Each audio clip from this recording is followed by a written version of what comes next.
Shalom, selamat hari Sabat. Selamat bergabung dalam Convergence in Christ. Umat Tuhan sekalian, Sabat ini kita akan menikmati berkat Tuhan lewat lagu-lagu pujian, acara rumah tangga, diskusi pelajaran sekolah Sabat, pelayanan perorangan, dan khotbah yang nantinya akan disampaikan oleh hamba Tuhan Pendeta Jevi Muhaya STH.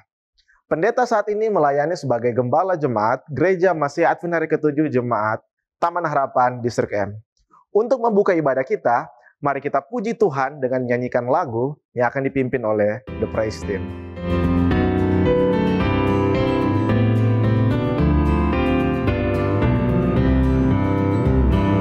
Yesus bagaikan gembala, kami ini dombanya. Dia pimpin dan menjaga selama kami di dunia. Tuhan Yesus, kami jadi milik-Mu. Tuhan Yesus, kami jadi milik-Mu.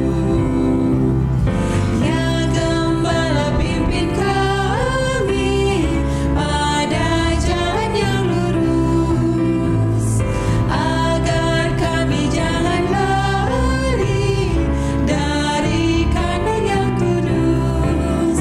Tuhan Yesus, dengarlah doa kami. Tuhan Yesus, dengarlah doa kami. Engkau sudah janji pula menjemput yang tersesat. Tuhan, Engkau Maha Murah menolong orang benar. Tuhan Yesus, kami datang padamu. Tuhan Yesus, kami datang padamu.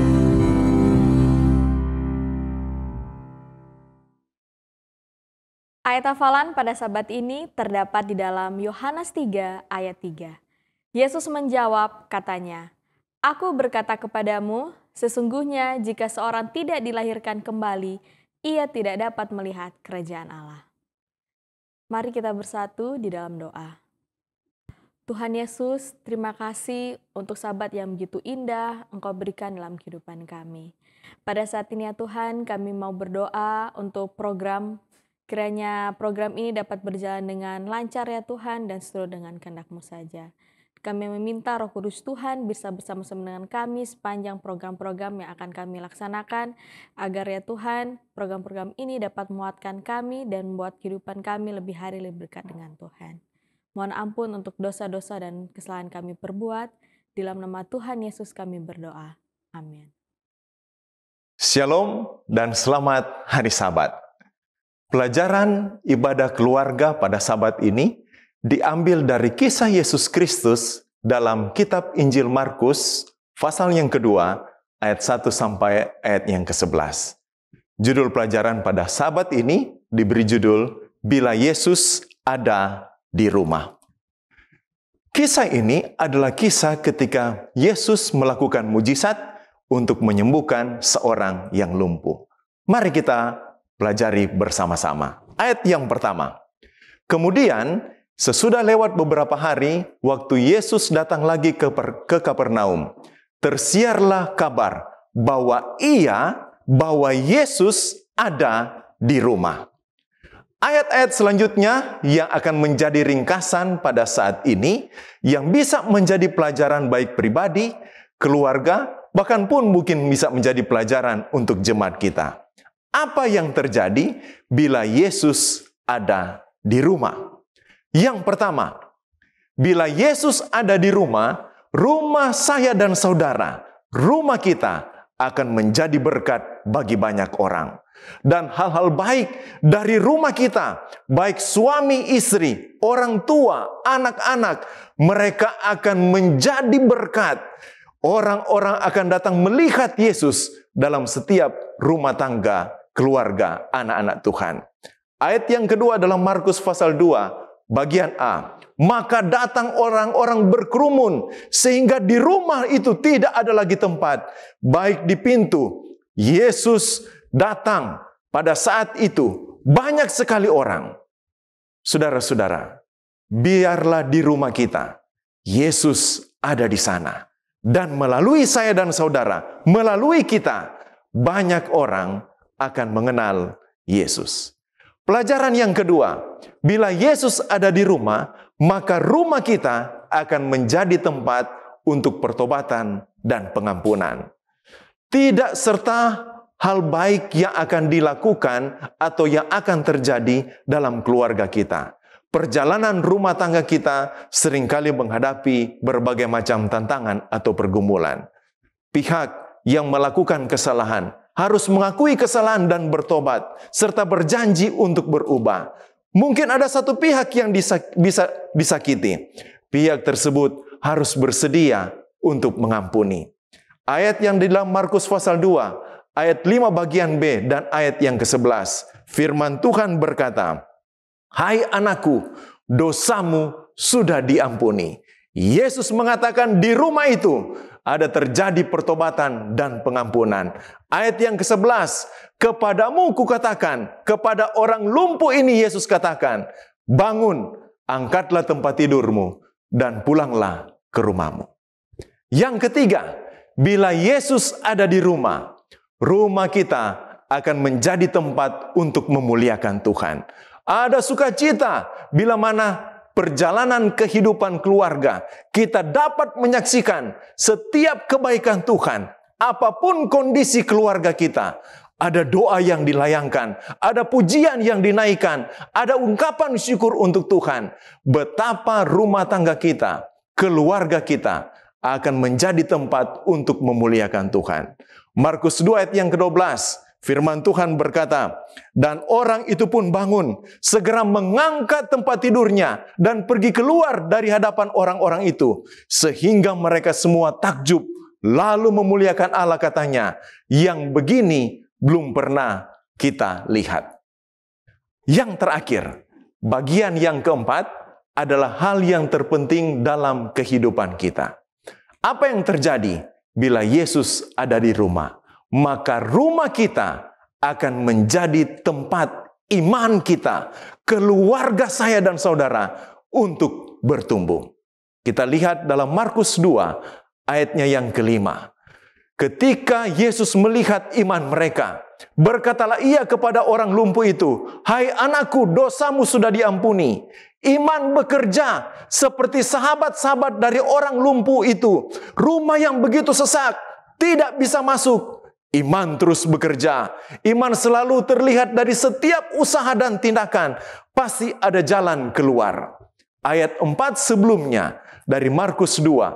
Ketika mereka bawa saudara mereka, keluarga mereka atau sahabat mereka yang lumpuh. Karena banyak orang ada di situ. Mereka membuka atap dari rumah itu dan menurunkan yang lumpuh itu dari tilam mereka dan tepat berada di hadapan Yesus. Iman dari pengusung orang lumpuh, juga dari orang lumpuh. Yesus melihat iman mereka. Bila Yesus ada di rumah saya dan saudara, maka rumah kita akan menjadi tempat untuk iman kita bisa bertumbuh.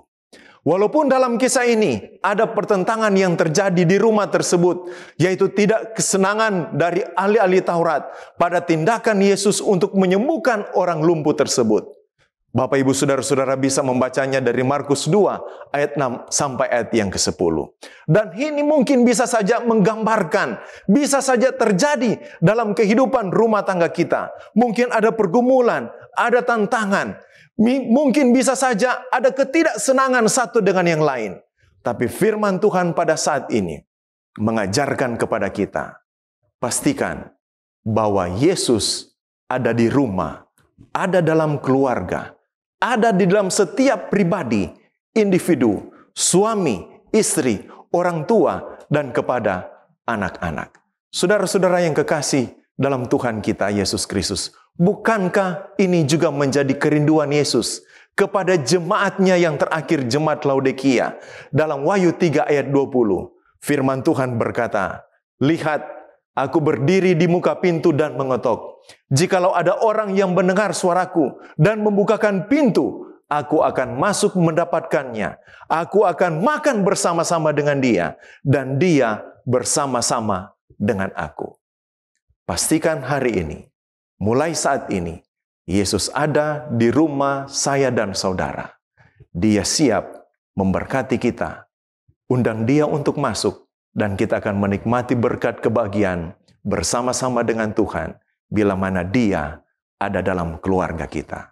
Tuhan Yesus memberkati kita semua, memberkati keluarga kita, menjadi doa dan pengharapan kami. Amin.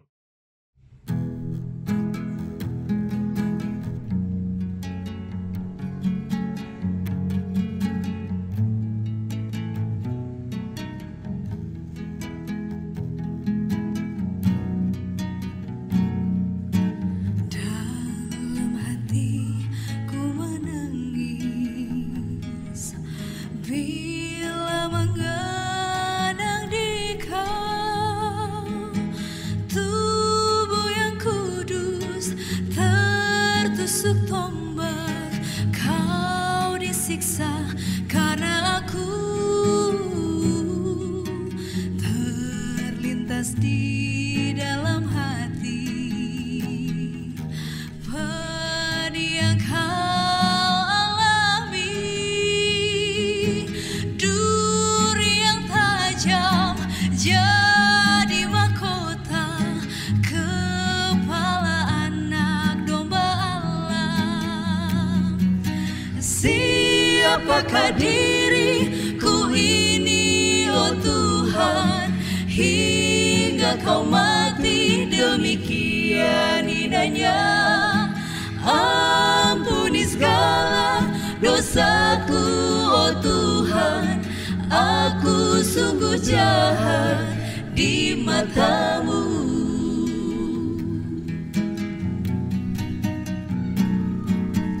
Terlintas di dalam hati perih yang Kau alami,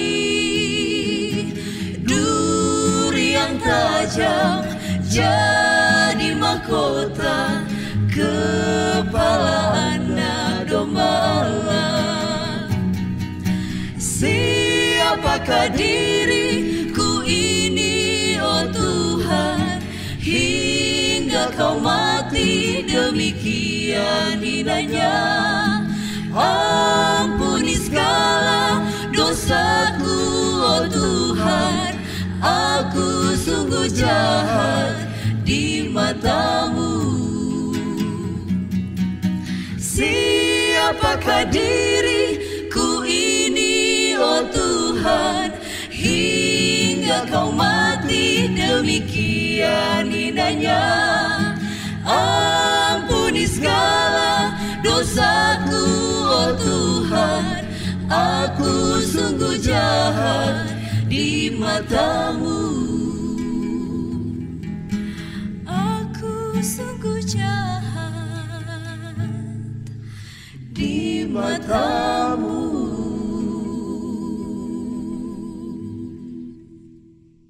Shalom, senang sekali boleh kembali menyapa sahabat-sahabat sekalian dalam program pendalaman Alkitab melalui pelajaran Sekolah Sabat bersama dengan kami, Cornelius Media. Kami tetap berharap bahwa saudara-saudara telah mempersiapkan diri dengan mempelajari pelajaran Sekolah Sabat di tempat kita masing-masing, oleh karena program ini tidak menggantikan tanggung jawab kita untuk menggali dan mencari kebenaran firman Tuhan secara individu. Kita sudah tiba di pelajaran yang keempat dengan tema saksi-saksi tentang Kristus sebagai Mesias. Saya Pendeta Edward Taliwongso dan Pendeta Widodo Purwanto akan sama-sama menggali poin-poin penting dari pelajaran pekan keempat ini. Sebelum kita masuk, mari kita tunduk kepala dan kita berdoa. Bapa Tuhan kami kembali lagi meminta pertolongan-Mu ketika kami akan membuka, mempelajari dan merenungkan firman Tuhan melalui pelajaran Sekolah Sabat. Bukalah hati pikiran kami. Di dalam nama Yesus kami sudah berdoa. Amin. Ada 4 bagian dalam program ini. Yang pertama, kita melihat dasar Alkitabiah pelajaran sepanjang pekan ini. Yang kedua, kita mencoba menggali makna konteks dari ayat inti. Lalu kemudian yang ketiga, pertanyaan yang muncul dari pelajaran hari per hari. Dan di bagian akhir, kita tiba kepada aplikasi. Mari kita lihat bagian yang pertama, dasar Alkitabiah.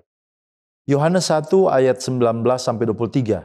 Yohanes Pembaptis dengan tegas menyatakan bahwa dia bukan Mesias, tetapi dia adalah suara yang berseru di padang belantara untuk meratakan jalan bagi Tuhan.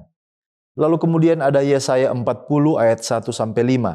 Tuhan memerintahkan untuk menghibur umatnya dan memberitakan bahwa penderitaan mereka sudah berakhir. Yohanes 1 ayat 29-37. Yohanes Pembaptis menunjuk Yesus sebagai anak domba Allah yang menghapus dosa dunia. Dia juga bersaksi bahwa dia melihat Roh Kudus turun ke atas Yesus. Lalu kemudian ada Roma 5 ayat 6. Kristus telah mati untuk orang-orang berdosa tepat pada waktunya, ketika manusia masih lemah dan tidak berdaya. Yohanes 1 ayat 35-39.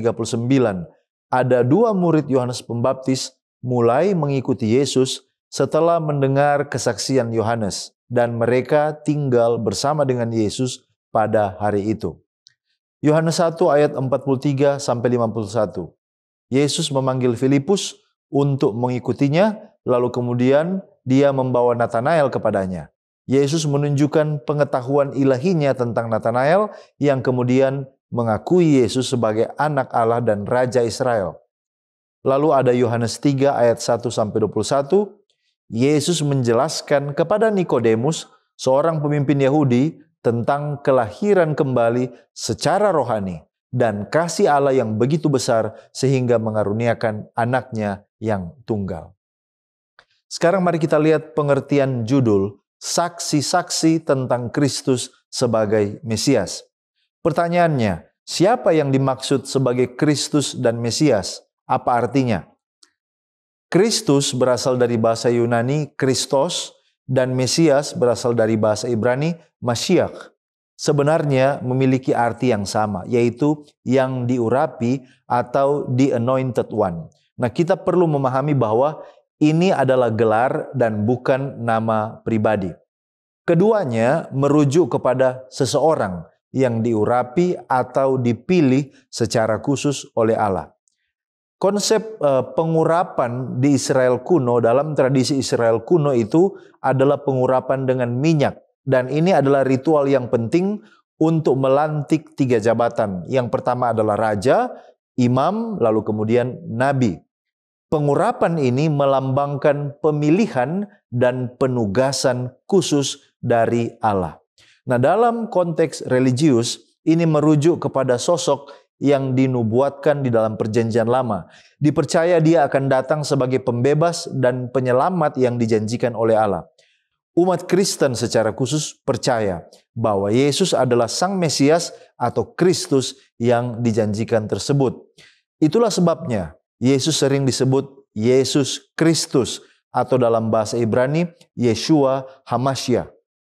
Peran yang Mesias mainkan ketika dia itu datang adalah dia akan memerintah sebagai raja, dia akan melayani sebagai imam besar, dia akan berbicara sebagai nabi, dan dia akan membawa keselamatan dan pemulihan.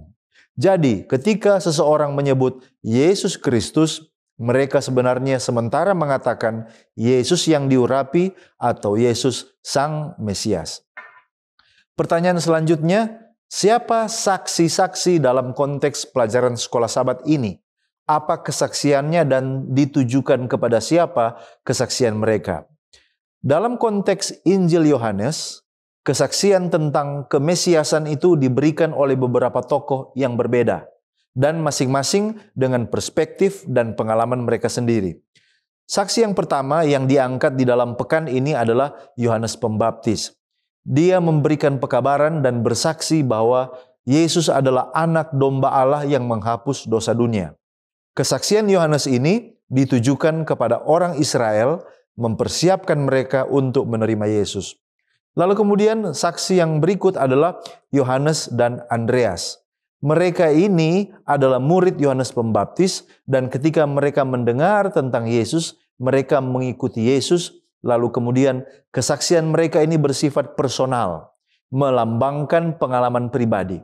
Kesaksian ini ditujukan kepada orang-orang yang terdekat dengan mereka. Lalu yang ketiga yang bersaksi adalah Filipus dan Nathanael. Filipus mengikuti Yesus dan berperan dalam membawa Nathanael kepada Yesus. Filipus berkata kepada Nathanael, "Kami telah menemukan dia, yaitu Yesus dari Nazaret." Lalu kemudian Nathanael yang awalnya skeptis, tapi setelah dia bertemu dengan Yesus, dia mengakui bahwa Yesus adalah anak Allah, Raja Israel. Kesaksian dari Filipus dan Nathanael ditujukan kepada teman-teman mereka serta masyarakat luas untuk menekankan bahwa Mesias itu bukan hanya orang-orang terpilih, tetapi juga untuk semua orang. Lalu yang terakhir ada Nikodemus. Dia adalah seorang anggota Sanhedrin datang kepada Yesus pada malam hari. Kesaksiannya adalah dia datang untuk mencari sebuah kebenaran. Dan kesaksian ini ditujukan kepada rekan-rekannya sesama Sanhedrin dan komunitas Yahudi yang lebih luas. Kita bertanya, mengapa perlu ada saksi dan kesaksian? Keberadaan saksi dan kesaksian dalam Injil Yohanes adalah elemen yang penting. Kesaksian ini tidak hanya menyampaikan informasi, tetapi juga memperkuat iman, menggenapi janji, membangun komunitas rohani, dan memberikan jawaban atas keraguan. Dengan demikian, kesaksian ini menjadi bagian yang integral dari perjalanan iman dalam memahami dan menerima Yesus sebagai Mesias. Berikutnya kita mencoba menggali makna ayat inti atau ayat hafalan kita dalam Yohanes 3 ayat 3. Kita lihat kisah yang mendahului ayat ini atau konteks dekat. Kisah dalam Yohanes 3 dimulai dengan pertemuan antara Yesus dan Nikodemus. Lalu kemudian sebelum Yohanes 3 ayat 3, di Yohanes pasal 2, Yesus baru saja melakukan mujizat pertamanya di Kana dengan mengubah air menjadi anggur. Dan ini mengundang perhatian banyak orang. Nah, dalam konteks ini, Nikodemus datang kepada Yesus pada malam hari, menunjukkan ada ketertarikan dan mungkin ada keraguan, tapi juga keberanian untuk dia mencari kebenaran. Di dalam ayat hafalan kita disebut Yesus menjawab. Pertanyaannya, kepada siapa Yesus menjawab? Kalau kita perhatikan Yohanes 3 ayat 1 dan 2, Nikodemus yang pertama bertanya. Lalu kemudian Yesus yang menjawab langsung kepada Nikodemus, menjelaskan tentang hal-hal spiritual yang mendalam dan pentingnya untuk dilahirkan kembali untuk melihat kerajaan Allah, sesuai dengan Yohanes 3 ayat 3. Siapa dan apa kira-kira latar belakang Nikodemus ini? Nikodemus adalah seorang Farisi dan anggota Sanhedrin yang merupakan badan legislatif dan yudikatif tertinggi di dalam masyarakat Yahudi. Eerdman Dictionary menjelaskan tentang Nikodemus bahwa dia adalah orang Farisi, anggota Sanhedrin, pemimpin agama Yahudi, dan juga ahli Taurat atau guru orang Israel. Nikodemus datang kepada Yesus pada malam hari, mungkin agar posisinya tidak terancam. Sebagai orang yang bingung dengan perkataan Yesus tentang kelahiran baru. Dia kemudian membela Yesus di hadapan Sanhedrin. Kita bisa baca itu di Yohanes 7 ayat 50 sampai 52. Setelah kematian Yesus, Nikodemus menyediakan rempah-rempah dan jumlah yang sangat banyak untuk penguburan Yesus. Ini menyeratkan bahwa dia adalah seorang yang kaya, sesuai dengan Yohanes 19 ayat 39 sampai 40. Apa arti dilahirkan kembali dan bagaimana caranya? Arti dilahirkan kembali dalam Yohanes 3 ayat 3 sebenarnya punya dua arti. Yang pertama, dilahirkan kembali, atau secara harafiah dilahirkan dari atas. Dalam bahasa Yunani, anoten, berasal dari atas. Artinya, ini mengacu pada pengalaman spiritual di mana seseorang menjadi baru dalam hubungannya dengan Allah. Ini adalah kelahiran baru yang sifatnya rohani, bukan kelahiran fisik. Yesus menjelaskan bahwa untuk dapat melihat kerajaan Allah, seseorang harus mengalami perubahan yang radikal di dalam hidupnya. Lalu bagaimana caranya?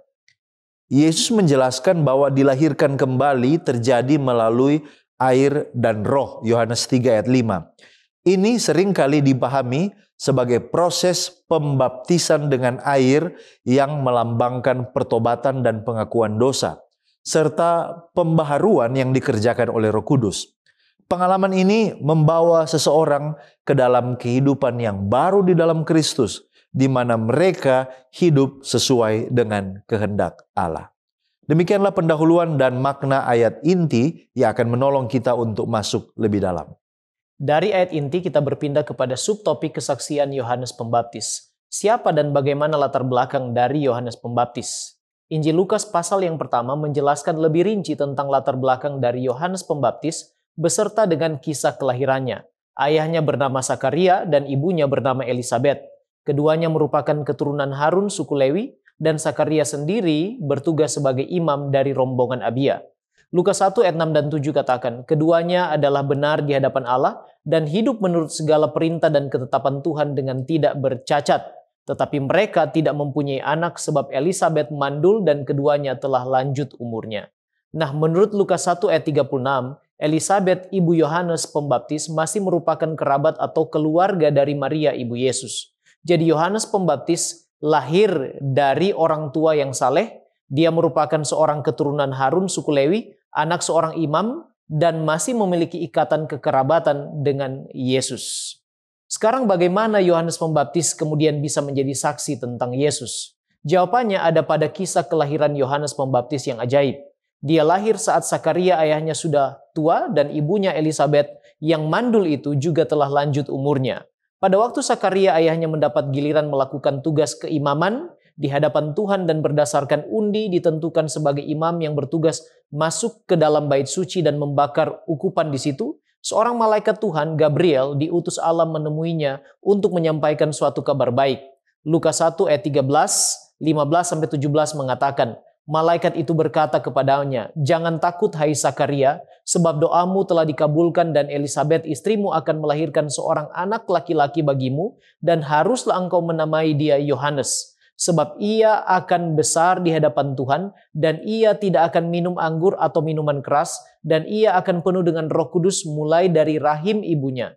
Ia akan membuat banyak orang Israel berbalik kepada Tuhan Allah mereka dan ia akan berjalan mendahului Tuhan dalam roh dan kuasa Elia untuk membuat hati bapa-bapa berbalik kepada anak-anaknya dan hati orang-orang durhaka kepada pikiran orang-orang benar dan dengan demikian menyiapkan bagi Tuhan suatu umat yang layak baginya."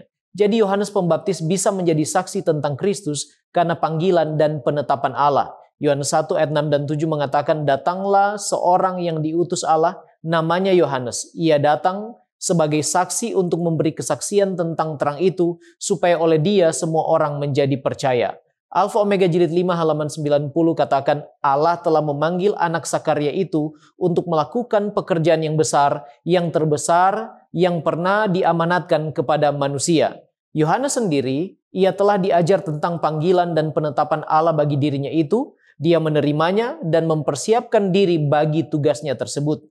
Halaman 92 mengatakan, sejak kecil tugasnya itu telah dinyatakan kepadanya dan ia telah menerima kewajiban kudus itu. Yohanes Pembaptis telah menyerahkan sepenuh kehidupannya bagi panggilan kudus yang ditetapkan Allah baginya. Ia menjaga kehidupannya untuk tidak dicemari oleh dosa sesuai dengan petunjuk malaikat itu dan Roh Allah selalu menyertai dia. Ellen G. White dalam buku devotional berjudul From the Heart halaman 348 mengatakan bahwa untuk dapat memenuhi panggilannya, Yohanes membiasakan diri bermeditasi dan berdoa serta belajar mengenal nubuat-nubuat dan kehendak Allah. Ia juga hidup dalam kesederhanaan, menjauhi kesibukan dan kesenangan dunia. Dengan demikian, ia membentuk karakternya dalam kebenaran untuk memenuhi kewajibannya. Dan Lukas 1 ayat 80 katakan, adapun anak itu bertambah besar dan makin kuat rohnya, dan ia tinggal di padang gurun sampai kepada hari ia harus menampakkan diri kepada Israel. Demikianlah Yohanes bisa menjadi saksi tentang Kristus. Nah, apa kesaksiannya yang paling penting dan utama tentang Kristus dan Mesias?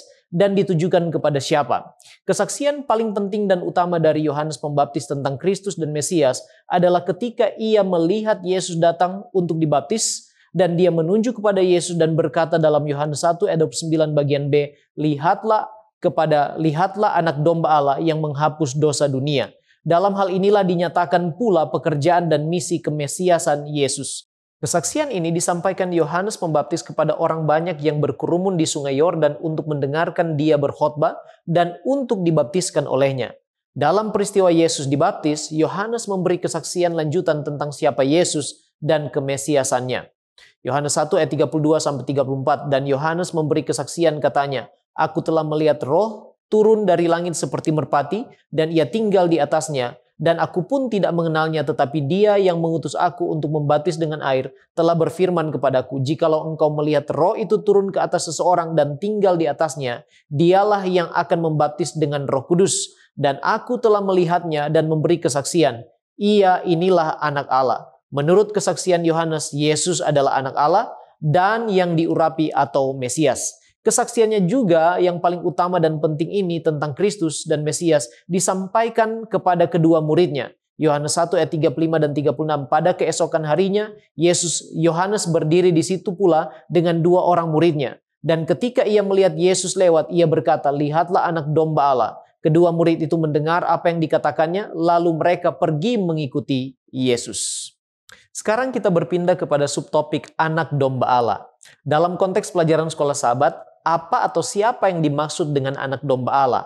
Apa artinya anak domba Allah dan mengapa harus ada anak domba Allah?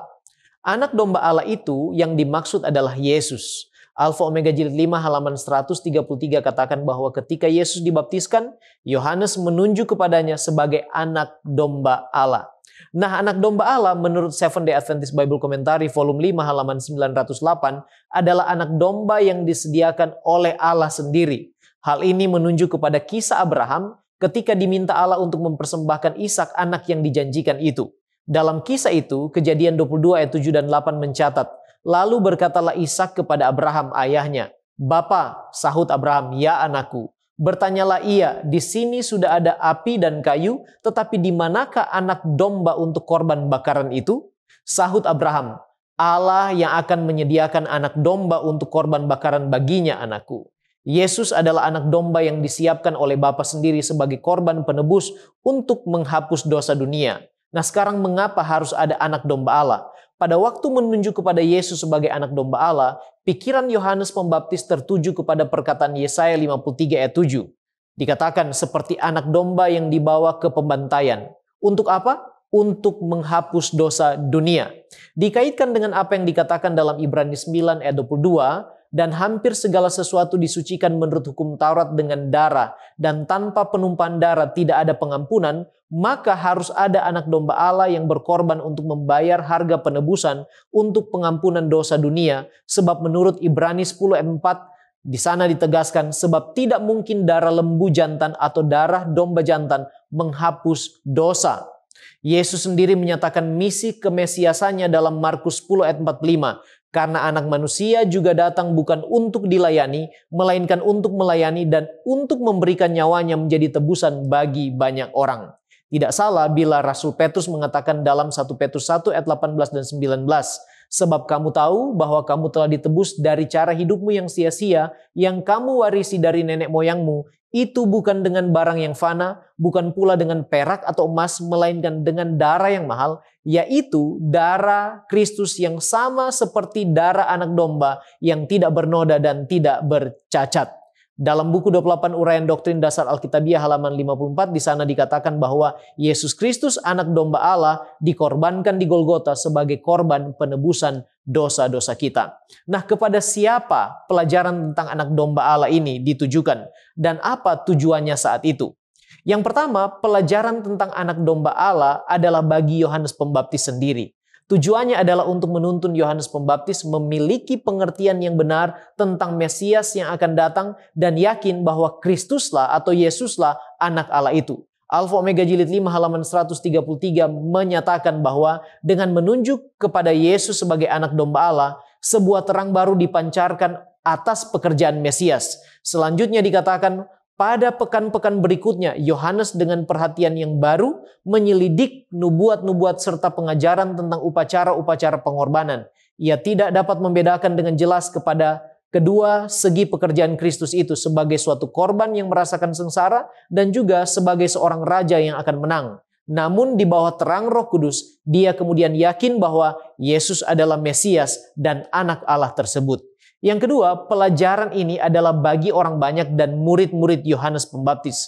Tujuannya adalah untuk mengarahkan perhatian mereka kepada Kristus. Alfa Omega Jilid 5 halaman 134 mengungkap bahwa setelah mendengar apa yang disampaikan oleh Yohanes Pembaptis, orang banyak melihat kepada Yesus dan bertanya-tanya, inikah Kristus? Kemudian Yohanes 1 ayat 35-39 menceritakan bahwa setelah Yohanes Pembaptis menunjuk Yesus sebagai anak domba Allah kepada dua orang muridnya, mereka langsung pergi mengikut Yesus untuk mencari tahu tentang siapa dia, dan pada akhirnya mereka katakan di ayat 41 bagian B, kami telah menemukan Mesias. Yang ketiga, tentu pelajaran ini sifatnya untuk semua orang, khususnya bagi orang percaya. Signs of the Times 12 Februari 1894 mengatakan, lihatlah anak domba Allah yang menghapus dosa dunia. Kita harus merenungkan karakter Kristus. Kita harus merenungkan salib Kalvari, karena ini adalah argumen kekristenan yang tidak terbantahkan. Pesan yang harus kita sampaikan kepada orang-orang yang belum bertobat, peringatan yang harus kita berikan kepada orang-orang yang murtad adalah, lihatlah anak domba Allah yang menghapus dosa dunia. Mereka yang ingin diselamatkan harus tetap mengarahkan pandangannya kepada Yesus. Dengan memandang kepada Kristus, ia akan belajar untuk membenci dosa yang telah membawa penderitaan dan kematian bagi penebusnya. Selanjutnya kita melihat tema dua murid Yohanes Pembaptis.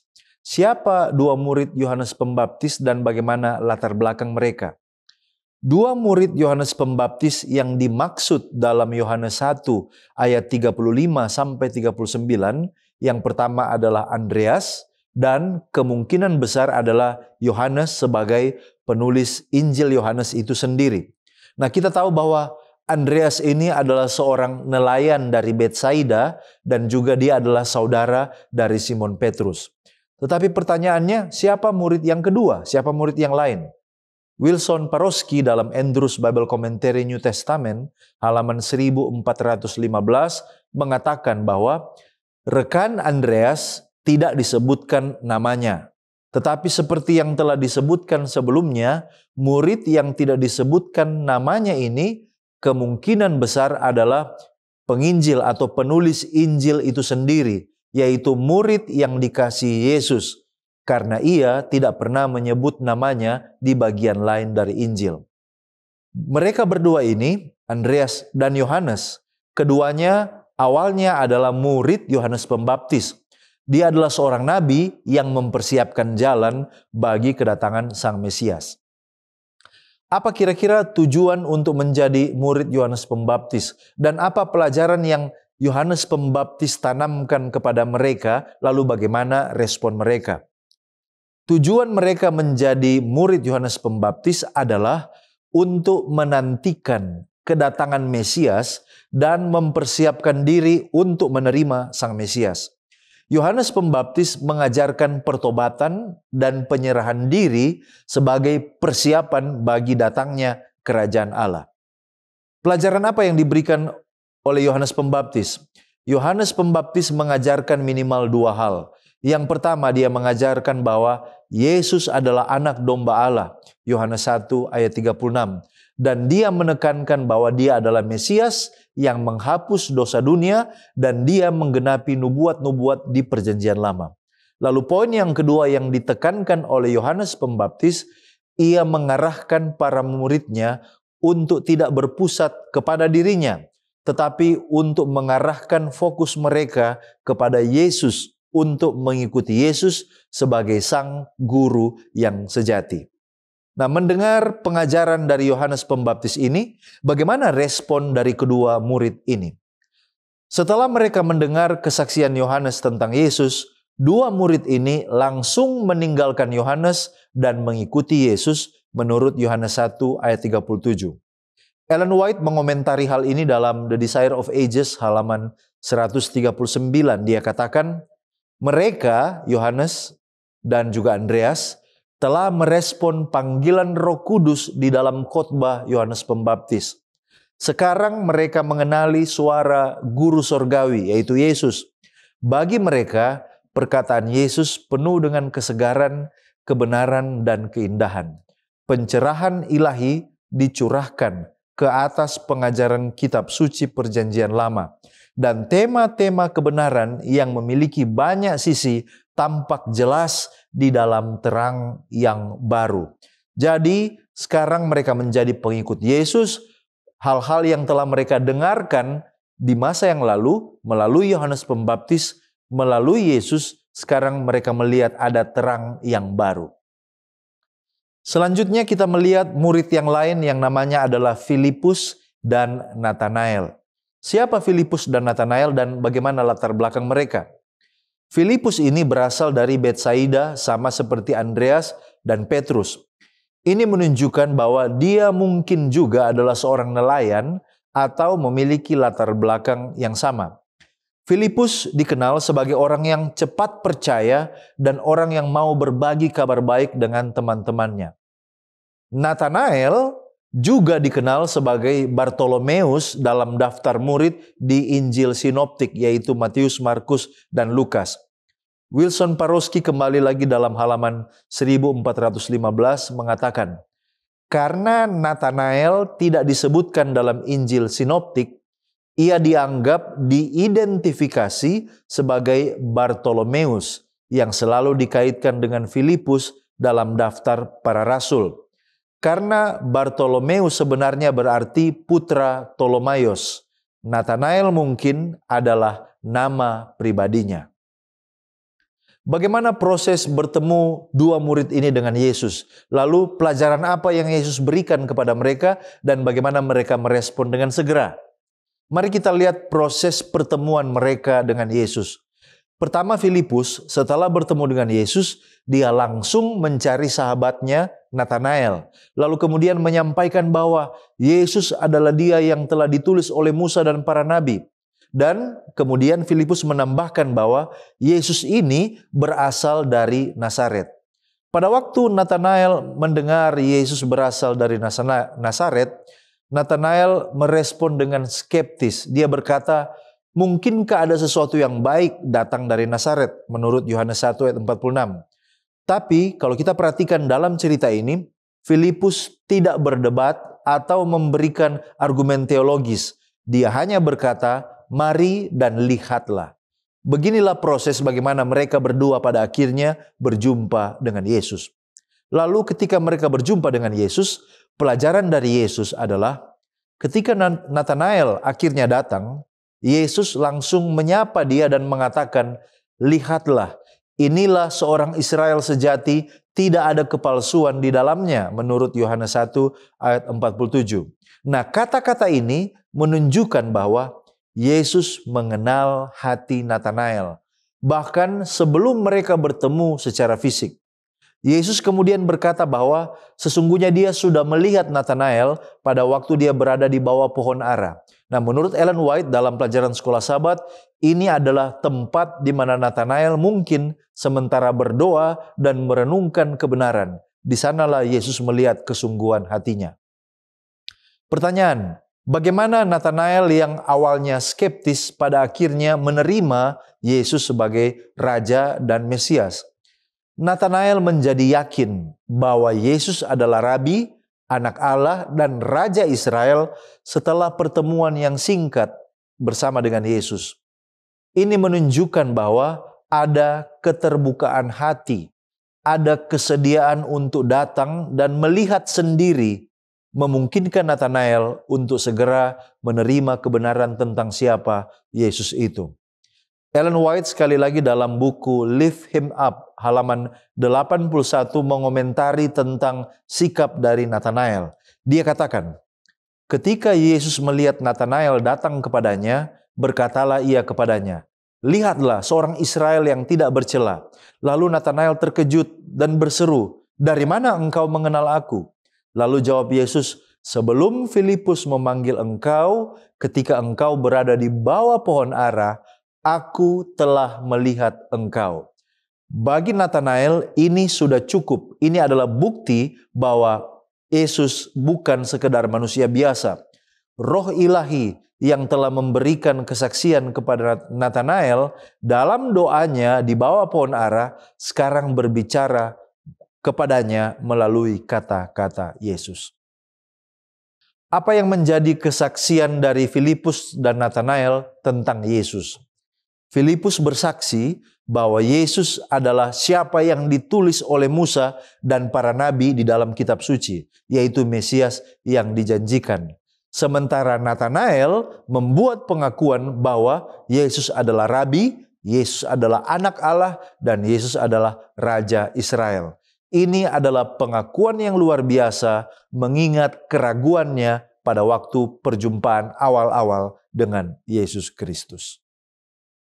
Ya, terima kasih pendeta. Sekarang kita pindah kepada pelajaran kesaksian Nikodemus. Mengapa dan apa motif Nikodemus datang kepada Yesus pada waktu malam? Alfa Omega Jilid 5 halaman 169 katakan bahwa dia ingin sekali mengadakan wawancara dengan Yesus, tetapi takut menemui dia secara terang-terangan. Kemudian Seventh-day Adventist Bible Commentary volume 5 halaman 926 mengatakan Nikodemus menganggap bijaksana untuk tidak mengorbankan reputasi dan posisinya dengan membiarkan orang lain tahu bahwa ia menaruh perhatian yang serius terhadap Yesus. Jadi Nikodemus sengaja datang menemui Yesus pada saat malam agar tidak ketahuan oleh orang lain, teristimewa oleh anggota-anggota Sanhedrin yang akan mendatangkan malu kepadanya karena posisi dan jabatannya. Dikatakan lebih lanjut bahwa akan terlalu hina bagi seorang penghulu bangsa Yahudi untuk mengakui dirinya menaruh simpati terhadap seorang guru yang hingga saat itu belum begitu terkenal. Dan sekiranya kunjungannya itu diketahui oleh Sanhedrin, akan mendapatkan ejekan dan celaan. Ia memutuskan untuk mengadakan suatu pertemuan rahasia dengan alasan bahwa jikalau ia pergi secara terang-terangan, maka orang lain mungkin akan mengikuti teladan yang diberikannya itu. Selain itu, kemungkinan waktu malam dipilihnya agar dia boleh menikmati privasi berbicara dengan Yesus pribadi lepas pribadi. Kemudian, apa pelajaran Yesus kepada Nikodemus? Dan apakah kesaksian Nikodemus tentang Yesus kepada orang lain, khususnya pada lingkungan elitnya? Yesus mengajarkan Nikodemus tentang pertobatan. Dalam hal ini konteksnya adalah lahir baru, yaitu baptisan air dan roh. Yohanes 3 ayat 3 dan 5, Yesus menjawab katanya, "Aku berkata kepadamu sesungguhnya jika seorang tidak dilahirkan kembali, ia tidak dapat melihat kerajaan Allah. Sesungguhnya jika seorang tidak dilahirkan dari air dan roh, ia tidak dapat masuk ke dalam kerajaan Allah." Pelajaran Yesus ini bukanlah sesuatu yang asing bagi Nikodemus. Alfa Omega Jilid 5 halaman 171 mengatakan gaya bahasa kelahiran baru yang telah digunakan oleh Yesus sekali-kali bukannya asing bagi Nikodemus. Orang-orang yang bertobat dari kekafiran dan menerima agama bangsa Israel sering diumpamakan dengan anak-anak yang lahir baru. Dengan mengatakan, dan sama seperti Musa meninggikan ular di padang gurun, demikian juga anak manusia harus ditinggikan supaya setiap orang yang percaya kepadanya beroleh hidup yang kekal. Dalam Yohanes 3 ayat 14-15, Yesus sedang mengajarkan suatu kebenaran kepada Nikodemus bahwa satu-satunya jalan kepada kelahiran baru dan keselamatan adalah melaluinya, Sang Mesias dan Juru Selamat dunia. Kemudian apa kesaksian Nikodemus? Yang pertama, yaitu dia membela Yesus di majelis Sanhedrin. Alfa Omega Jilid 5 halaman 177 menyatakan bahwa walaupun untuk seketika lamanya Nikodemus tidak mengakui Kristus secara terang-terangan, namun dalam majelis Sanhedrin berulang-ulang ia menggagalkan maksud jahat imam-imam yang hendak membinasakan Yesus. Contohnya yang tercatat di dalam Yohanes 7 ayat 45-52. Di sana dikatakan di ayat 50-52, Nikodemus seorang dari mereka yang dahulu telah datang kepadanya berkata kepada mereka, "Apakah hukum Taurat kita menghukum seseorang sebelum ia didengar dan sebelum orang mengetahui apa yang telah dibuatnya?" Jawab mereka kepada Nikodemus tentunya, "Apakah engkau juga orang Galilea? Selidikilah kitab suci dan engkau akan tahu bahwa tidak ada nabi yang datang dari Galilea." Yang kedua, bersama Yusuf dari Arimatea, menurut Yohanes 19 ayat 38 sampai 42, Nikodemus memohon izin kepada Pilatus supaya mereka boleh menurunkan mayat Yesus dari kayu salib untuk dimakamkan menurut adat orang Yahudi dan diletakkan secara terhormat dalam kubur yang baru. Yang ketiga, kesaksian Nikodemus tentang Yesus. Menurut Alfa Omega Jilid 5 halaman 178, Nikodemus setelah kenaikan Yesus tampil ke depan dengan gagah berani menyokong jemaat yang masih bayi dengan kekayaannya. Dikatakan bahwa ia menjadi miskin dalam harta benda dunia ini, namun ia tidak bimbang dalam iman yang berasal dari pertemuan malam dengan Yesus itu. Dalam Alfa Omega Jilid 5 halaman 178, kesaksian yang terakhir dari Nikodemus adalah Nikodemus menuturkan kepada Yohanes cerita tentang wawancara pada malam itu, dan oleh pena Yohanes, cerita itu ditulis untuk menjadi pelajaran bagi berjuta-juta orang. Sekarang kita pindah kepada pendalaman, yaitu pelajaran hari Jumat.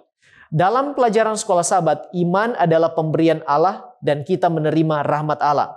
Bagaimana kemudian kita bisa menerima iman sehingga menerima ajaran Yesus dan menerima keselamatan? Mari kita lihat proses sampai seseorang bisa menjadi percaya sehingga pada akhirnya berseru kepada nama Tuhan dan diselamatkan menurut Rasul Paulus dalam Roma pasal yang ke-10 ayat 13, 14, dan 17. Dikatakan di sana, sebab barang siapa yang berseru kepada nama Tuhan akan diselamatkan. Tetapi bagaimana mereka dapat berseru kepadanya jika mereka tidak percaya kepada Dia? Bagaimana mereka dapat percaya kepada Dia jika mereka tidak mendengar tentang Dia? Bagaimana mereka mendengar tentang Dia jika tidak ada yang memberitakannya? Jadi iman timbul dari pendengaran dan pendengaran oleh firman Kristus. Kita bisa menerima iman melalui pendengaran akan pekabaran firman Allah sehingga kita bisa menerima ajaran Yesus dan menerima keselamatan oleh kasih karunia-Nya. Dalam buku Reflecting Christ halaman 126, pena inspirasi katakan, iman yang memampukan kita untuk menerima karunia-karunia Allah itu sendiri adalah sebuah pemberian. Iman bertumbuh seiring dengan penerapan firman Allah, sehingga untuk menguatkan iman, kita harus sering-sering menghubungkannya dengan firman Tuhan. Dengan iman, kita berpegang kepada Kristus dan memiliki jasa-jasanya sebagai penawar untuk dosa-dosa kita. Nah, sekarang apa arti dan beda dilahirkan dengan air, dengan roh, dan dengan api menurut Matius 3 ayat 11, dan bagaimana caranya serta apa manfaatnya? Baptisan dengan air menurut Matius 3 ayat 11 merupakan tanda pertobatan dan melambangkan pembasuhan dari segala noda dan ketidakmurnian atau pembasuhan dari dosa untuk hidup yang baru. Kemudian Rasul Paulus menjelaskan dalam Roma 6 bahwa baptisan adalah sebuah lambang dari penyatuan kita dengan Kristus dalam kematian dan juga kebangkitannya. Sedangkan menurut Alfa Omega Jilid 5 halaman 171, baptisan dengan roh merupakan pembaruan hati oleh roh Allah dan hal ini menunjukkan pekerjaan Roh Kudus di hati orang percaya tersebut. Janji Tuhan dalam Yeskiel pasal 36 ayat 26 dan 27. Kamu akan kuberikan hati yang baru dan roh yang baru di dalam batinmu, dan aku akan menjauhkan dari tubuhmu hati yang keras dan kuberikan kepadamu hati yang taat. Rohku akan kuberikan diam di dalam batinmu, dan aku akan membuat kamu hidup menurut segala ketetapanku dan tetap berpegang pada peraturan-peraturanku dan melakukannya. Inilah baptisan dengan roh. Sementara baptisan dengan api, walaupun Bible komentari kita memberi opsi penyamaan dengan kecurahan roh dalam bentuk lidah-lidah api seperti pada hari Pentakosta dalam Kisah pasal 2, namun dalam konteks Matius pasal yang ketiga ayat yang ke-11, baptisan api lebih mengarah kepada dua hal. Yang pertama, pemurnian karena penderitaan dan siksaan. Yang kedua, penyucian dunia dari dosa. Matius 3 ayat 12 katakan bahwa alat penampi sudah di tangannya, ia akan membersihkan tempat pengirikannya dan mengumpulkan gandumnya ke dalam lumbung, tetapi debu jerami itu akan dibakarnya dalam api yang tidak terpadamkan. Mari kita lihat konteks yang pertama menurut 1 Korintus 3 ayat 13 sampai 15. Sekali kelak pekerjaan masing-masing orang akan nampak, karena hari Tuhan akan menyatakannya, sebab ia akan nampak dengan api dan bagaimana pekerjaan masing-masing orang akan diuji oleh api itu. Jika pekerjaan yang dibangun seorang tahan uji, ia akan mendapatkan upah. Jika pekerjaannya terbakar, ia akan menderita kerugian, tetapi ia sendiri akan diselamatkan, tetapi seperti dari dalam api. Konteks yang kedua, dalam buku The Bible Echo, volume 14 oleh E.J. Wagoner, dia memberikan komentar bahwa baptisan air adalah untuk pengampunan dosa dan keselamatan seseorang, tetapi baptisan api adalah untuk pemusnahan dosa dan orang berdosa pada akhirnya.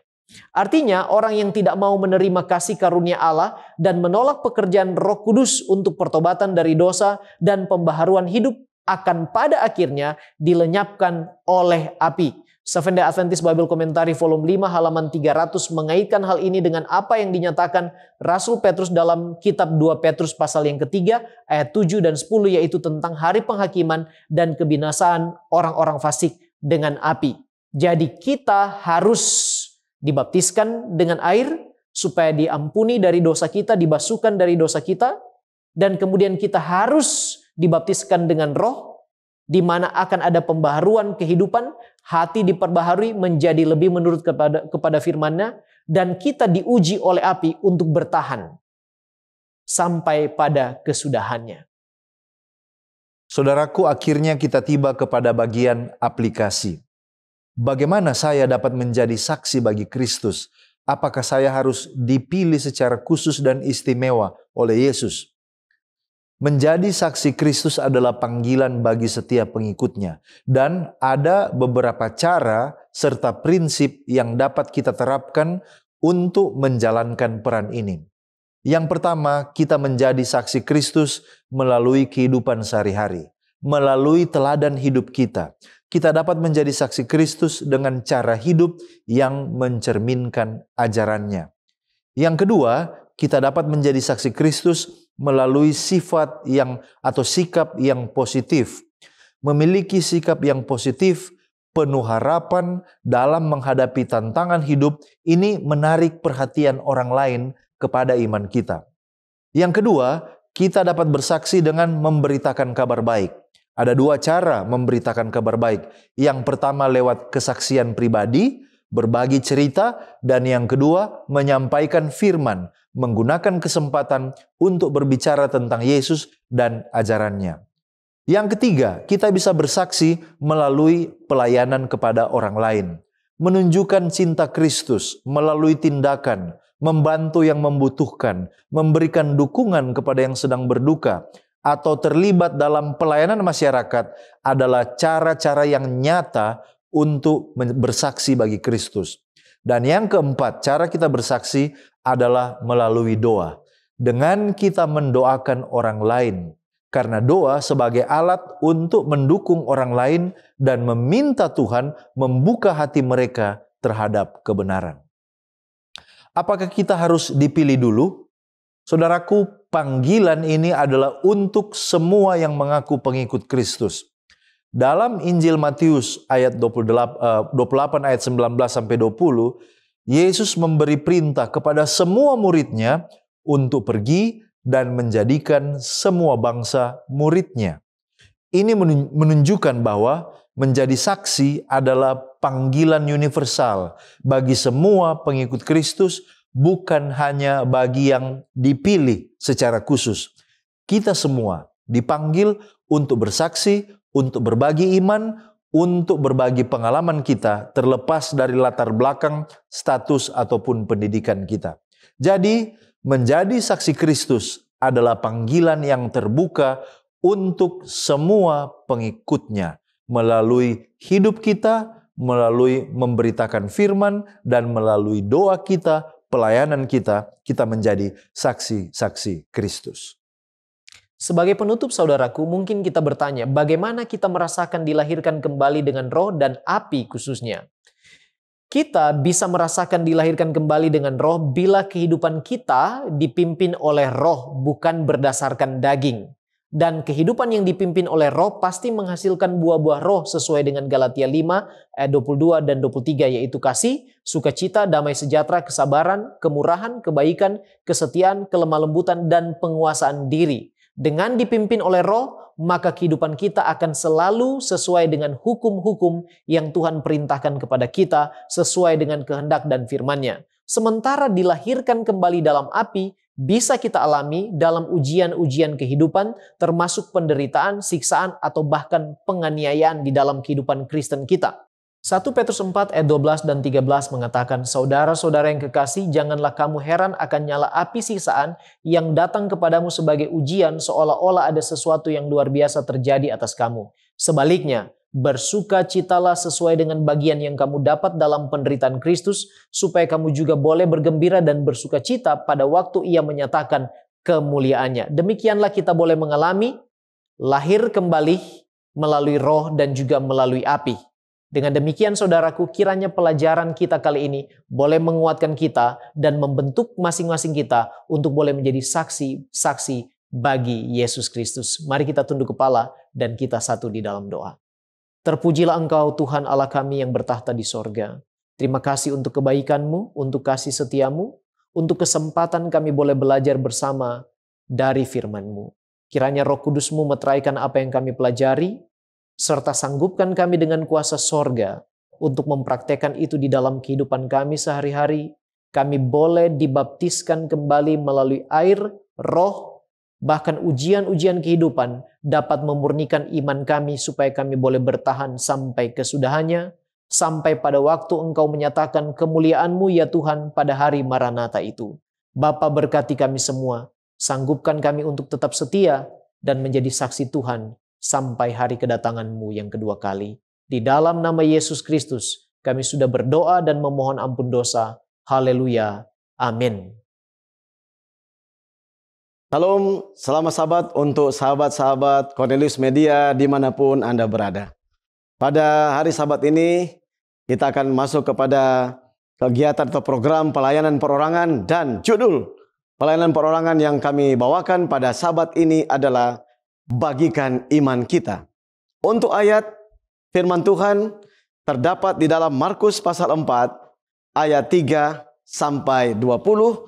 Ini berbicara tentang perumpamaan Yesus Kristus kepada orang banyak di tepi danau mengenai seorang penabur benih. Nah, di dalam pelajaran perumpamaan Tuhan Yesus ini mengajarkan tentang beberapa hal. Yang pertama, bahwa benih yang jatuh di pinggir jalan ini adalah merupakan benih yang tidak tumbuh secara subur oleh karena burung-burung memakan sampai habis. Kemudian di dalam ayat yang kelima, penabur ini menaburkan benih yang jatuh di tanah yang berbatu. Namun oleh karena tipisnya tanah ini, sehingga datang panas dan benih ini layu dan tidak bertumbuh. Di ayat yang ketujuh, perumpamaan Yesus kepada orang banyak ini bahwa penabur benih ini menaburkan benihnya dan jatuh di semak duri. Sehingga benih ini terhimpit oleh rerumputan yang berduri dan mati. Pada ayat yang ke-8, penabur benih ini menaburkan benihnya dan jatuh di tanah yang baik.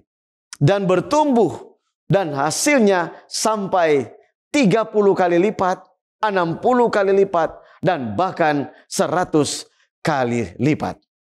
Nah, sahabat-sahabat Cornelius Media dimanapun Anda berada, penabur benih itu adalah seorang yang menaburkan firman Tuhan.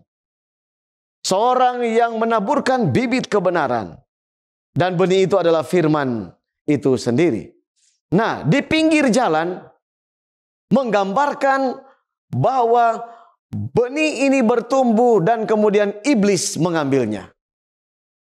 Hanya bertumbuh sesaat, tetapi iblis kemudian merampasnya. Dan pelajaran yang kedua, di tanah yang berbatu, itu menggambarkan bahwa benih itu tidak dapat bertumbuh dengan baik. Dan kemudian di semak duri, yang ketiga, bahwa benih itu dia terhimpit dengan dunia ini. Jadi firman Tuhan itu tidak bertumbuh oleh karena terhimpit dengan kehidupan dunia ini. Dan di tanah yang baik, bahwa benih itu dia berbuah dan menghasilkan. Dan ini adalah merupakan pelajaran tentang firman Tuhan yang bertumbuh di hati setiap masyarakat atau umat-umat Tuhan yang mendengarkan firman Tuhan ini. Nah, saudara-saudaraku, pemirsa Cornelius Media, tentunya kita sebagai umat-umat Tuhan selalu berhadapan dengan masyarakat, apakah secara langsung ataupun secara tidak langsung. Dengan berbagai macam aneka ragam, baik sifat, agama, dan keyakinan mereka.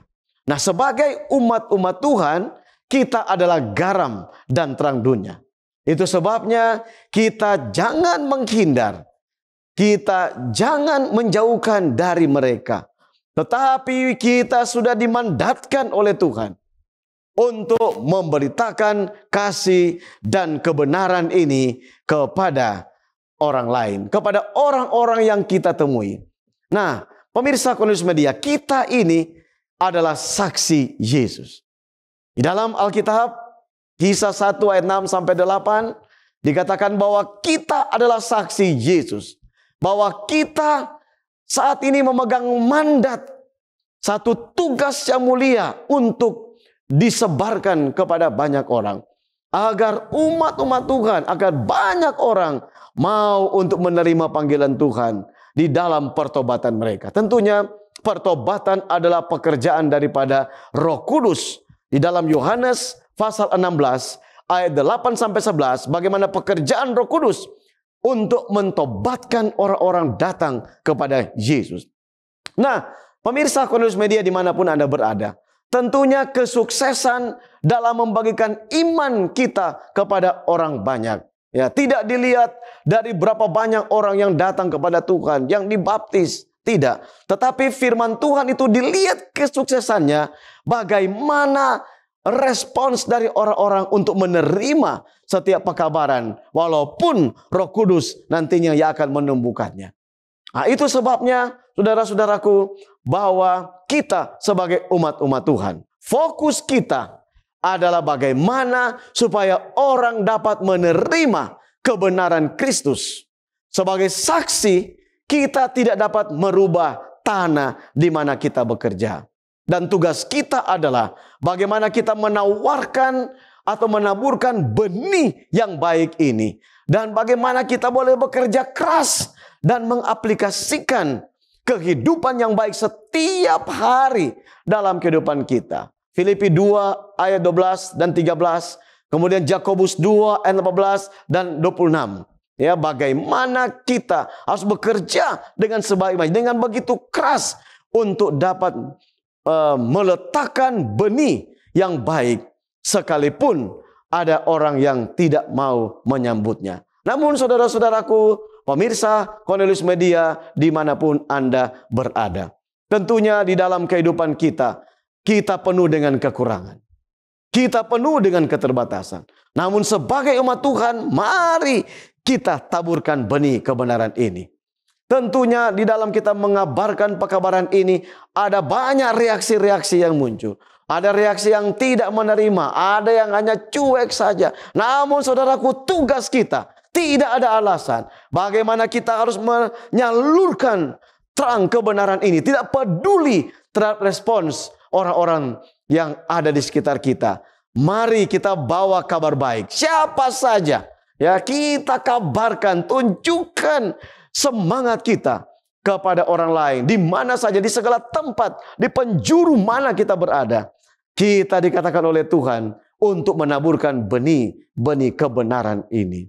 Kiranya Tuhan memberkati kita di dalam pelayanan perorangan ini untuk mengabarkan Injil, menaburkan benih kepada banyak orang. Tuhan memberkati kita sekalian. Salam.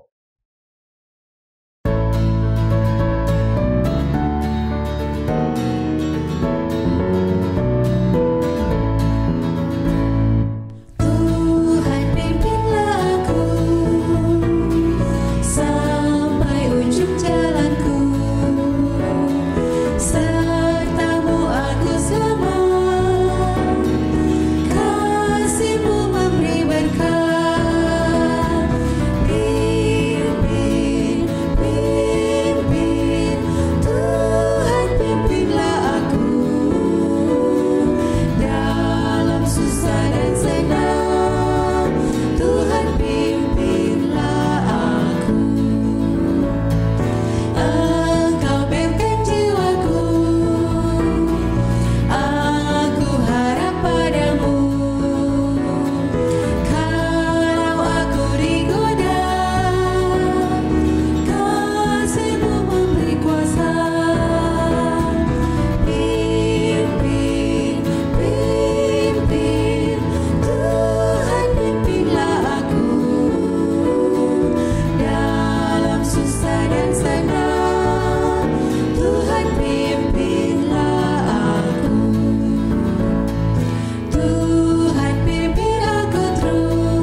Mari kita berdoa.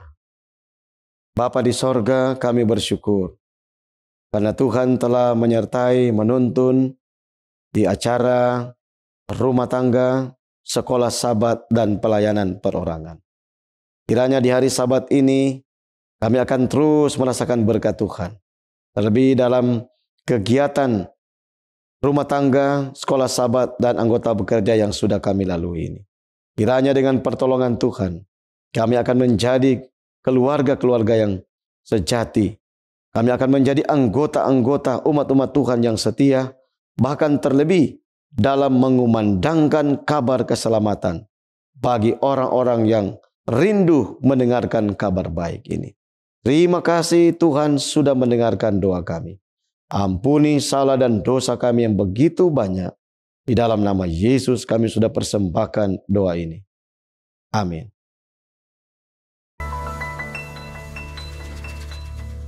Ayat panggilan berbakti pada Sabat ini terdapat di dalam Matius 27 ayat 45 sampai 50. Kami akan membacakan secara berganti-gantian, kemudian pada ayat terakhir kita akan bacakan bersama-sama. Matius 27 ayat 45 dengan perikop Yesus mati. Mulai dari jam 12 kegelapan meliputi seluruh daerah itu sampai jam 3. Kira-kira jam 3 berserulah Yesus dengan suara nyaring, Eli, Eli, lama sabachthani. Artinya, Allahku, Allahku, mengapa engkau meninggalkan aku?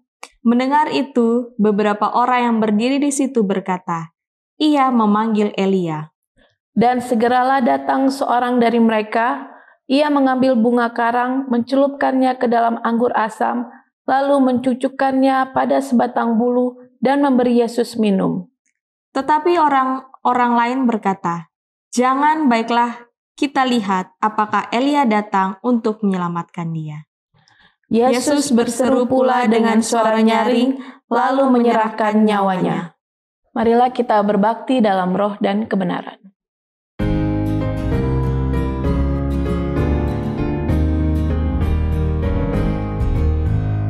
Ingat hari Sabat, hari yang terindah, yang diberkati Allah dan disucikannya, yang berikan perdamaian serta sukacita, sinar kemuliaan turun dari surga.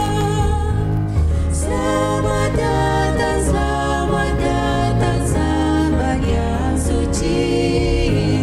Selamat datang sahabat yang suci.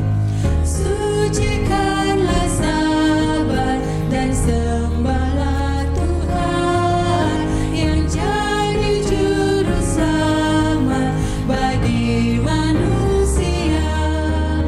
Dan kalau kita ikut Yesus panjang jalan, kita akan turut minum air hidupnya. Selamat datang sahabat yang suci.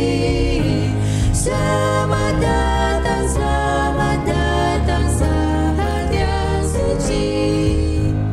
Hari kesukaan perbaktian suci, jamnya kita gunakan bersyukur dan puji. Oh Juru Selamat Yesus, indahlah kasih-Mu. Marilah dan tinggallah di dalam hatiku. Selamat datang sahabat yang suci. Selamat datang sahabat yang suci.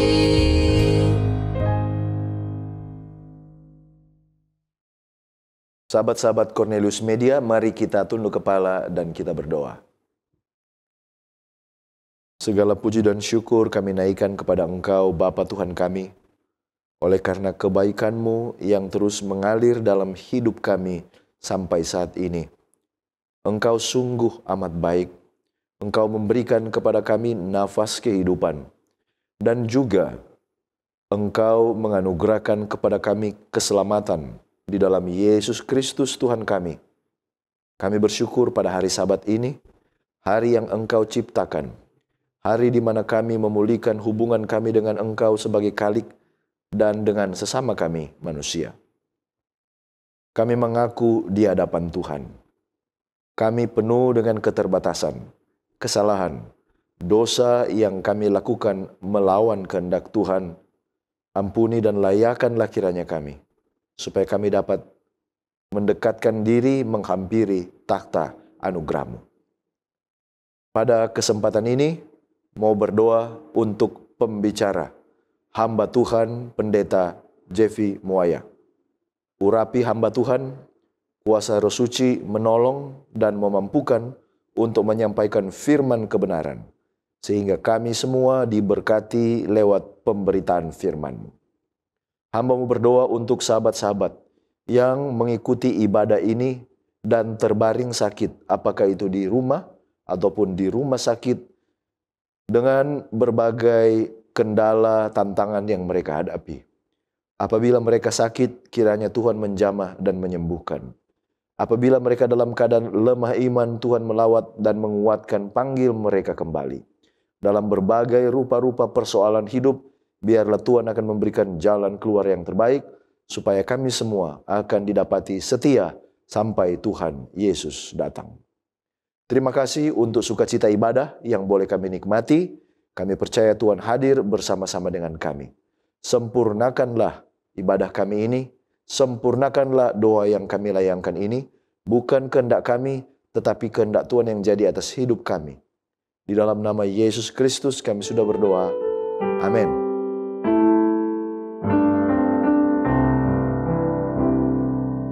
Jadilah Tuhan kehendak-Mu, Engkaulah khalik, aku debu. Jadikan aku sesuka-Mu, aku menunggu di kaki-Mu.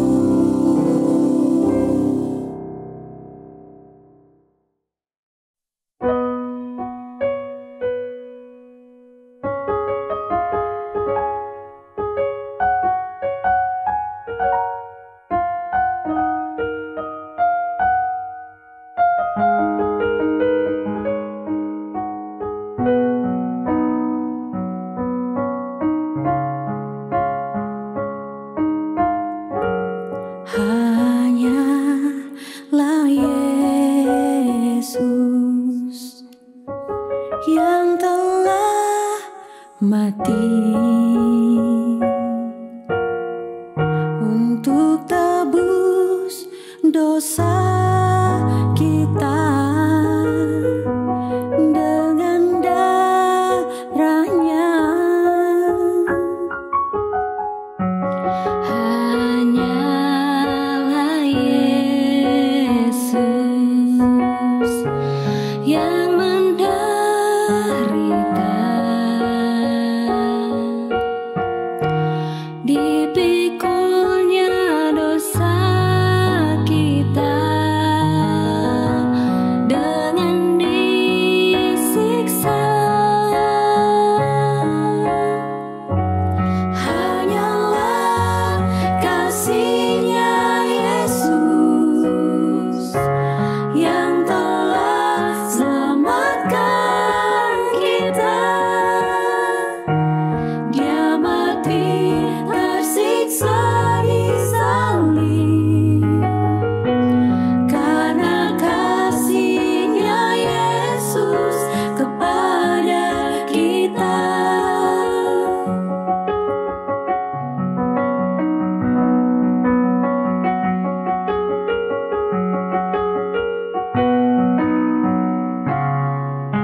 Ayat tema kita pada hari Sabat ini terdapat dalam Roma 3 ayat 10. Seperti ada tertulis, tidak ada yang benar, seorang pun tidak. I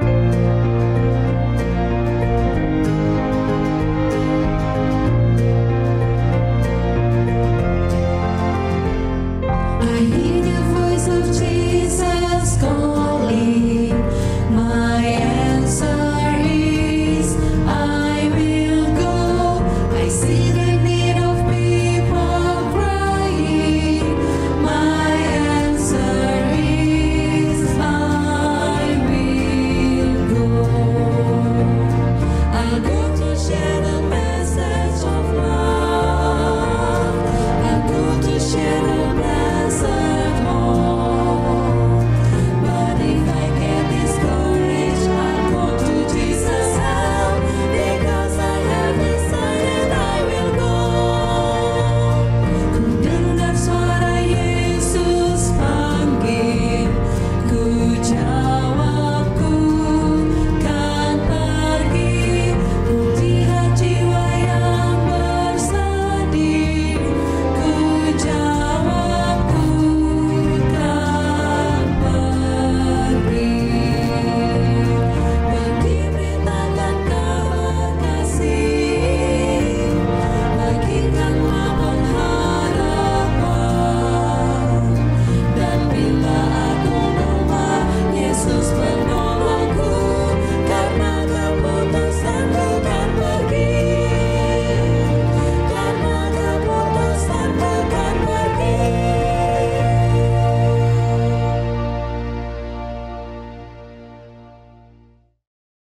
Shalom, shalom. Selamat hari Sabat. Senang sekali kita boleh jumpa lagi untuk sama-sama mempelajari nasihat firman Tuhan dan merenungkan di dalam kehidupan kita.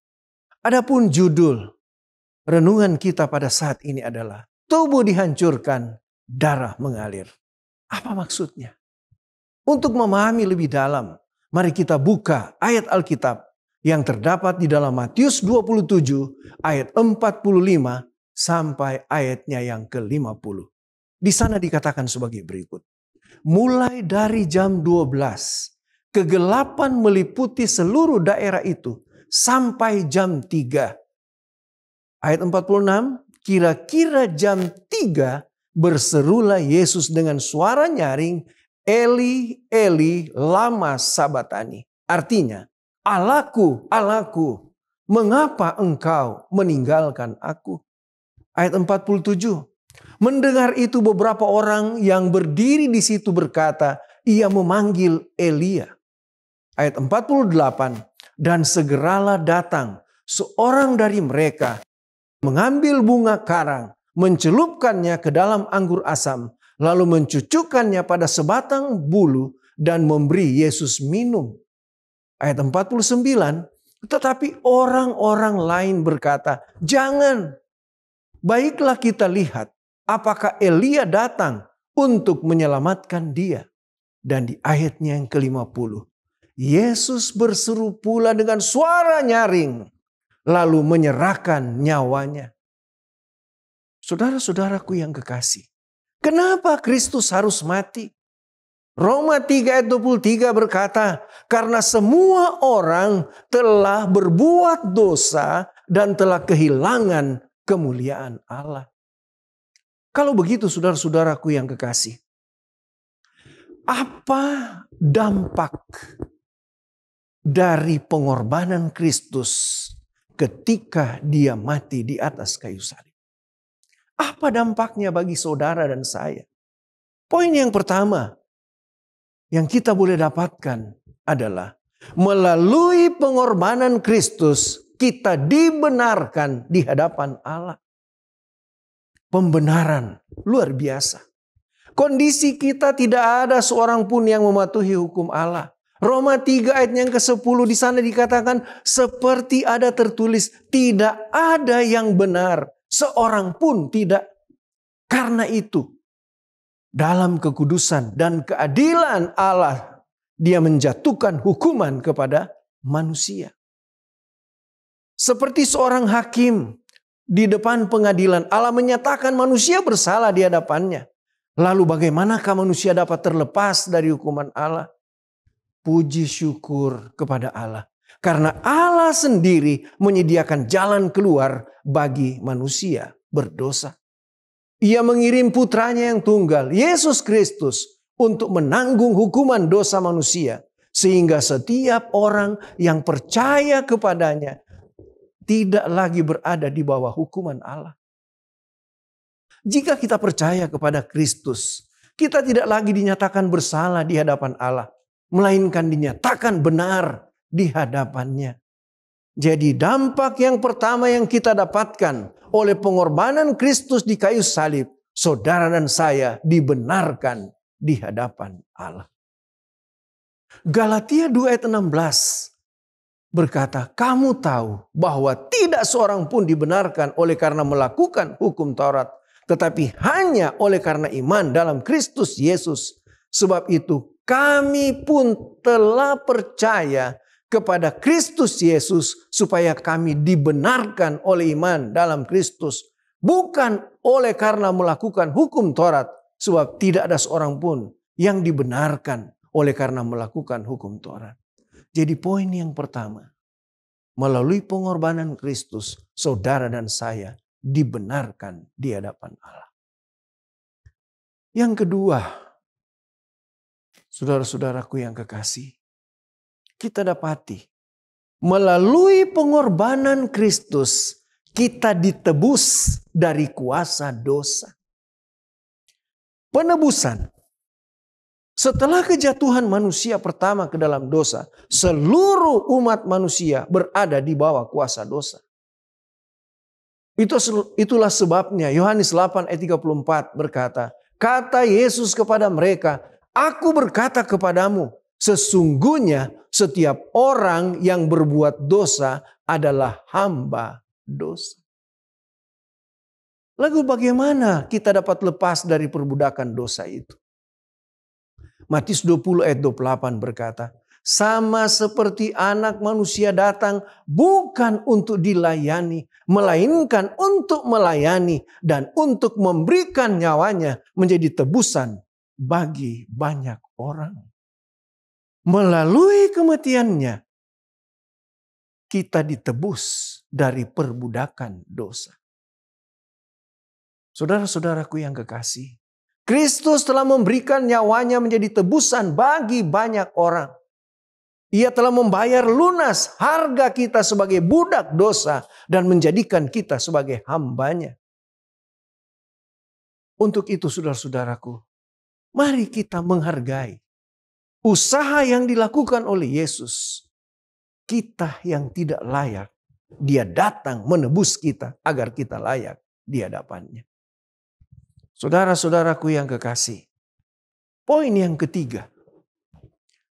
Melalui pengorbanan Kristus, kita diperdamaikan dengan Allah. Pendamaian.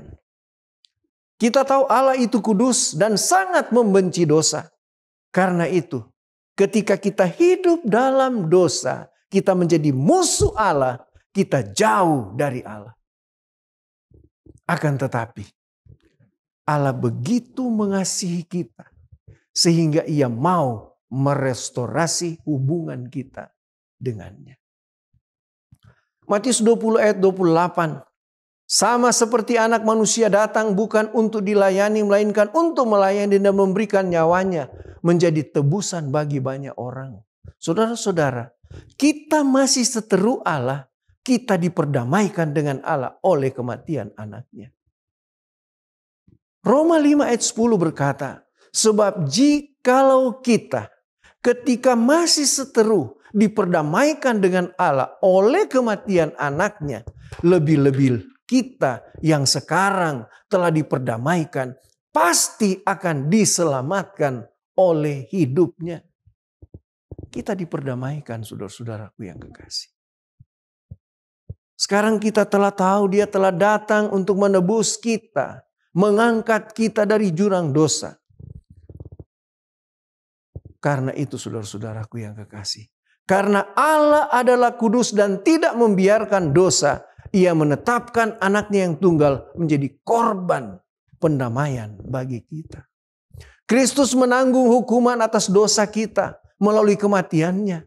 Dan dengan demikian, Kristus telah mendamaikan kita dengan Allah. Kolose 1 ayat 21 dan 22 berkata, juga kamu dahulu hidup jauh dari Allah dan yang memusuhinya dalam hati dan pikiran seperti yang nyata dari perbuatanmu yang jahat.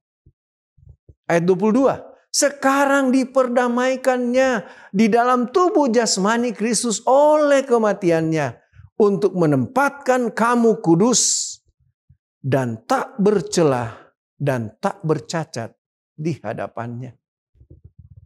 Melalui pengorbanan Kristus kita disucikan, saudaraku, dikuduskan sehingga kita tidak lagi menjadi setru Allah, melainkan telah menjadi sekutu Allah. Karena itu, marilah kita hidup kudus dan tak bercacat di hadapannya sesuai dengan status kita ini. Mari kita mengingat kembali pengorbanan Kristus bagi kita. Kiranya hal ini memotivasi kita untuk hidup bagi Dia. Jika Anda belum menjadikan Kristus sebagai Tuhan dan Juru Selamat pribadi saudara, ketahuilah bahwa Allah telah mengutus putranya yang tunggal, Yesus Kristus, untuk menjadi korban pembenaran. Kita dibenarkan. Korban penebusan, kita ditebus. Dan korban pendamaian bagi dosa-dosa Anda. Kita didamaikan dengan Dia. Penutup saudara-saudaraku yang kekasih. Saya rindu kita buka Kolose 1 ayat 15 sampai 20. Saya rindu membacakannya. Ayat 15. Ia adalah gambar Allah yang tidak kelihatan, yang sulung, yang lebih utama dari segala yang diciptakan. Ayat 16. Karena di dalam Dialah telah diciptakan segala sesuatu yang ada di sorga dan yang ada di bumi, yang kelihatan dan yang tidak kelihatan, baik singgasana maupun kerajaan, baik pemerintah maupun penguasa, segala sesuatu diciptakan oleh Dia dan untuk Dia. Ayat 17. Ia ada terlebih dahulu dari segala sesuatu dan segala sesuatu ada di dalam Dia. Ayat 18. Ia adalah kepala tubuh, yaitu jemaat. Ia adalah yang sulung, yang pertama bangkit dari antara orang mati. Sehingga Ia yang lebih utama dalam segala sesuatu. Ayat 19. Karena seluruh kepenuhan Allah berkenan diam di dalam Dia. Ayat 20. Dan oleh Dialah Ia memperdamaikan segala sesuatu dengan dirinya. Baik yang ada di bumi maupun yang ada di sorga. Sesudah Ia mengadakan pendamaian oleh darah salib Kristus. Saudara-saudaraku yang kekasih. Kiranya kita dapat memahami kehendak Tuhan dalam kehidupan kita. Marilah kita bersyukur kepada Allah. Kita bersyukur oleh karena telah mengutus anaknya yang tunggal. Sehingga Dia rela berkorban bagi kita. Dia rela datang agar kita dibenarkan. Agar kita ditebus. Agar kita didamaikan dengan sorga. Untuk itu kesimpulan pelajaran kita pada saat ini adalah. Bukalah hati Anda. Dan terimalah Dia sebagai Tuhan dan Juru Selamat Anda. Kiranya Tuhan memberkati kita semua. Saya mengajak kita semua untuk berdoa. Mari kita berdoa. Bapa kami yang berdiam di takhta kemuliaan sorga, kami bersyukur oleh karena firman yang kami dapatkan pada saat ini. Kiranya oleh pengorbanan-Mu, kami akan memahami kehendak sorga di dalam kehidupan kami. Untuk itu ya Bapa di sorga, tolonglah kami di dalam kehidupan kami, di dalam menantikan kedatangan-Mu pada kali yang kedua. Berikanlah kami kemampuan untuk memahami pengorbanan Yesus di atas kayu salib. Sehingga kehidupan kami berkenan di hadapan Tuhan. Dan kami semua boleh diselamatkan masuk di dalam kerajaan sorga. Mendoakan semua umat Tuhan yang beribadah bersama. Kiranya berkat-berkat sorga, baik itu berkat jasmani maupun berkat-berkat rohani, akan menjadi bagian kami semua. Ampunkan setiap salah dan dosa kami yang begitu banyak Bapa. Di dalam nama Tuhan Yesus kami sudah berdoa. Amin.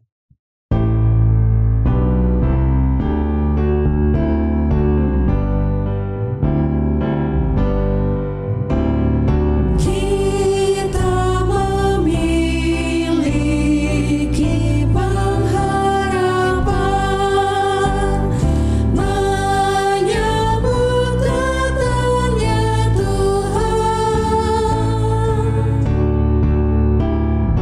Iman kita hanya pada Kristus dalam sabdanya yang kudus. Sekarang tiba waktunya semua bangsa di dunia bangkit dan bersoraklah. Haleluya, Dia Raja. Kita memiliki pengharapan menyambut datangnya Tuhan.